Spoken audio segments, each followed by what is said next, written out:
యువరాణిని kidnap చేసిన చిలిపి కృష్ణుడి ఆసక్తికర లవ్ స్టోరీ. సినిమాల్లో, సీరియల్స్ లో చూసే కిడ్నాపులు, డ్రామాలు, ఎత్తుకెళ్లి పెళ్లి చేసుకునే సీన్స్ అన్ని కేవలం ఇప్పటికీ పరిమితమైనవి కాదు.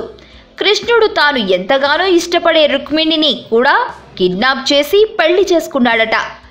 అల్లరి, చిలిపి పనులు, కొంటె పనులకు పెట్టింది పేరు కృష్ణుడు. బావిలో స్నానాలు చేస్తున్న గోపికల బట్టలు ఎత్తుకెళ్లడం నుంచి వాళ్ల మట్టి కుండలు పగలగొట్టడం వంటి అల్లరి పనులు చాలా ఆసక్తికరంగా ఉంటాయి. కానీ మీకు తెలుసా, కృష్ణుడు పెద్దవాడైన తర్వాత కూడా ఒక యువరాణిని తన పెళ్లికి ముందు కిడ్నాప్ చేశాడట. విదర్భరాజుకి 2 పిల్లలు, యువరాజు రుక్మి, యువరాణి రుక్మిణి. కంసుడు రుక్మి స్నేహితుడు, శ్రీకృష్ణుడికి బద్ధశత్రువు.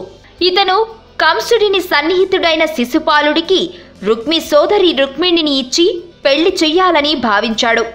రుక్మిణి తన చిన్నతనం నుంచి శ్రీకృష్ణుడి శౌర్యం గురించి అనేక కథలు వినింది. అతనినే పెళ్లి చేసుకోవాలని నిర్ణయించుకుంది. శిశుపాలుడిని తనకిచ్చి పెళ్లి చేయాలని తన సోదరుడు నిర్ణయించాడని తెలిసాక పెళ్లి చేసుకుంటే శ్రీకృష్ణుడినే చేసుకోవాలి లేదా చనిపోవాలని నిర్ణయించుకుంది.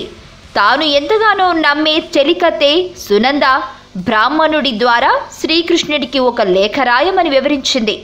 ఈ లేఖలో తన ప్రేమను శ్రీకృష్ణుడి తన భర్తగా భావించారని వివరించింది. అంతేకాదు, పెళ్లికి ముందే తనను తీసుకెళ్లిపోవాలని కోరింది. అయితే తన కుటుంబ సభ్యులను చంపకుండా తనను తీసుకెళ్లాలని వివరిస్తుంది. మరోవైపు శ్రీకృష్ణుడు కూడా రుక్మిణి అందం గురించి చాలా విన్నాడు. అతను ఆమెను పెళ్లి చేసుకోవాలని భావించాడు. కానీ తన విరోధి అయిన కంసుడు వాళ్ల కుటుంబానికి స్నేహితుడు కావడంతో ఆ విషయం గురించి ప్రస్తావించలేదు. సినిమా స్టైల్లో రుక్మిణిని శ్రీకృష్ణుడు కిడ్నాప్ చేశాడు. బలరాముడి సహాయం తీసుకుని రుక్మిణిని తన కుటుంబ సభ్యులకు తెలియకుండా అపహరించుకుని వస్తాడు. రుక్మిణి సోదరుడు శ్రీకృష్ణుడే ఆమెను అపహరించుకుపోయాడని తెలిసి శ్రీకృష్ణుడిని చంపైనా ఆమెను వెనక్కి తీసుకురావాలని నిర్ణయించుకుంటాడు. కానీ తన కుటుంబ సభ్యులను చంపనని శ్రీకృష్ణుడు రుక్మిణికి మాట ఇవ్వడం వల్ల అతన్ని వదిలిపెడతాడు. అయితే రుక్మిణి సోదరుడి జుట్టుని కత్తిరించి మీసాలను సగం కట్ చేసి అవమానపరుస్తాడు. ఆ తర్వాత అతన్ని వదిలిపెడతాడు. ఆ తర్వాత రుక్మిణిని ద్వారకకు తీసుకెళ్లిన శ్రీకృష్ణుడు ఆమెను పెళ్లి చేసుకుంటాడు.